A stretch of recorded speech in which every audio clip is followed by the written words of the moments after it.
Honour বাংলাদেশের মার্কেটে official launch করে দিল অনার X6B। এই ফোনটির দাম রাখা হয়েছে 14,999 টাকা, অর্থাৎ 15,000 টাকা। 15,000 টাকায় এই ফোনটি আমাদের প্রোভাইড করছে সর্বোচ্চ 12 জিবি র্যাম, 50 মেগাপিক্সেলের ক্যামেরা, এইচডি ডিসপ্লে এবং 5200 mAh এর ব্যাটারি, সাথে থাকছে মিডিয়াটেকের হেলিও G85 চিপসেট। এখন এই ফোনটি এই দামে আপনার জন্য কেমন হবে, অর্থাৎ 15,000 টাকায় এই ফোনটি আপনার কেনা ঠিক হবে কিনা, এই ফোনটির ভালো খারাপ দুই দিকে জানাবো এই ভিডিওতে। তাই যাদের বাজেট হলো 15,000 টাকার মধ্যে তারা এই ভিডিওটি দেখতে থাকুন। চলুন তাহলে আর কথা না বাড়িয়ে এই ফোনটির আনবক্সিং দিয়ে ভিডিওটি শুরু করা যাক। এই ফোনটির বক্সটি খুললেই প্রথমে আপনি দেখতে পাবেন ছোট্ট একটি বক্স, সেই বক্সটি পাশে রেখে তারপরে আমরা দেখতে পাবো কাঙ্ক্ষিত ফোনটি। এবার ছোট্ট বক্সটি খুলে দেখা যাক। ছোট্ট বক্সটি খুললেই আপনি প্রথমে দেখতে পাবেন ইউজার গাইড, তারপরে পাবেন একটি ট্রান্সপারেন্ট ব্যাক কভার, তারপরে দেখতে পাবেন USB Type-C কেবল আর চার্জার। এই হলো ফোনের বক্স কন্টেন্ট। এবারে কথা বলবো এই ফোনটির লুক ও ডিজাইন নিয়ে। এই ফোনটির ব্যাক সাইডে দেওয়া হয়েছে ম্যাট ফিনিশ, তবে এই ফোনটির ব্যাক সাইডে দেওয়া হয়েছে গ্লাসের মতো দেখতে। আসলে এটা গ্লাস না, দূর থেকে দেখলে মনে হবে গ্লাস। আর এই ফোনটির ব্যাক প্যানেলে পাচ্ছেন ডুয়াল ক্যামেরা সেটআপ। এর বডি ফ্রেমটি বক্সি শেপের, ফ্রেমটি প্লাস্টিকের, আর ফ্রন্টে পাচ্ছেন একটি অটো ড্রপ নচ ডিসপ্লে এবং ফোনটিতে সকল ধরনের পোর্শন বাটন দেওয়া হয়েছে। ফোনটির থিকনেস হলো 8.4 মিলিমিটার, ওয়েট হলো 192 গ্রাম। ওভারঅল ফোনটির লুক ও ডিজাইন আমার কাছে বেশ ভালো লেগেছে। তবে এই ফোনটির ফ্রন্টে যদি একটি পাঁচল ডিসপ্লে থাকতো তাহলে ডিজাইনটা আরও অনেকটা বেটার হতো। এবারে আসি এই ফোনটির ডিসপ্লে কোয়ালিটিতে। ফোনটির ডিসপ্লেটির সাইজ হলো 6.56 ইঞ্চি মাপের একটি TFT LCD ডিসপ্লে, সাথে থাকছে 90 Hz এর রিফ্রেশ রেট এবং এই ডিসপ্লেটির PPI ডেন্সিটি হলো 269 এবং স্ক্রিন টু বডি রেশিও হলো 83.9%। আর এখানে দেওয়া হচ্ছে 780 নিটসের পিক ব্রাইটনেস, যার ফলে ডিরেক্ট সানলাইটে এই ডিসপ্লেতে আপনি কিছুটা ব্রাইটনেসের ঘাটতি লক্ষ্য করতে পারবেন।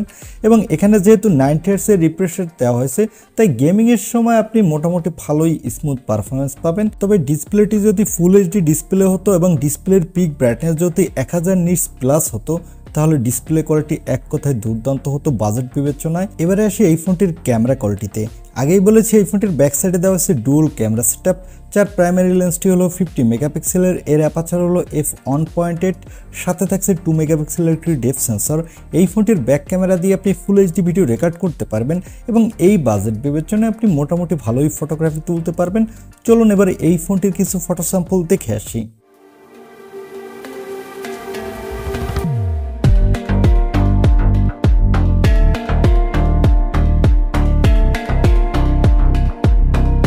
এই ফোনটির ফটো স্যাম্পল থেকে আমার কাছে এই ফোনটির ক্যামেরা কোয়ালিটিকে অ্যাভারেজ মনে হয়েছে। এখানে যদি আরো একটি আল্ট্রা ওয়াইড লেন্স থাকতো তাহলে ক্যামেরা কোয়ালিটি আরেকটু বেটার হতো। তবে বাজেট বিবেচনায় বর্তমানের অফিসিয়াল ফোন হিসাবে ক্যামেরা কোয়ালিটি ঠিকঠাকই আছে। আর এখানে সেলফির জন্য পাচ্ছেন 5 মেগাপিক্সেলের সেলফি ক্যামেরা। এই ক্যামেরাটা দিয়ে আপনি ফুল এইচডি ভিডিও রেকর্ড করতে পারবেন আর এখানে আপনি মোটামুটি কোয়ালিটির সেলফি তুলতে পারবেন। তবে এখানে 8 মেগাপিক্সেলের সেলফি ক্যামেরা হলে আরেকটু বেটার হতো, সেলফিতে আপনি বেটার ছবি পেতেন। এবারে আসি এই ফোনটির অন্যতম হাইলাইটেড অপশন অর্থাৎ এর পারফরমেন্সে। এই ফোনটিতে পারফরমেন্সের জন্য দেওয়া হয়েছে মিডিয়াটেকের হেলিও G85 চিপসেট।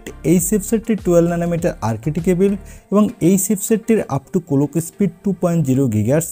এটি দিয়ে আপনি মোটামুটি ভালো মাল্টিটাস্কিং করতে পারবেন। PUBG ফ্রি ফায়ারের মতো গেমগুলো আপনি মোটামুটি স্মুথলি খেলতে পারবেন। বর্তমানে অফিসিয়ালভাবে যে ফোনগুলো 15,000 টাকা বাজেটে পাওয়া যায় তার থেকেও আপনি কিছুটা বেটার খেলতে পারবেন, কারণ এই ফোনটির অপটিমাস কিন্তু অনেকটাই বেটার।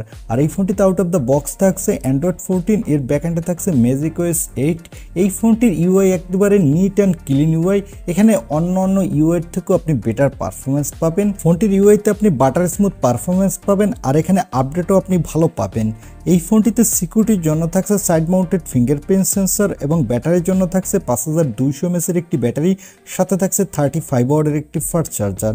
ফোনটি মার্কেটে আপনি দুইটি কালার ভেরিয়েন্টে পাবেন আর এখানে থাকছে LPDDR4X র্যাম, সাথে থাকছে UFS 2.2 স্টোরেজ, যার ফলে ফোনটির র্যাম এবং রোম স্পিড ভালোই ফাস্ট।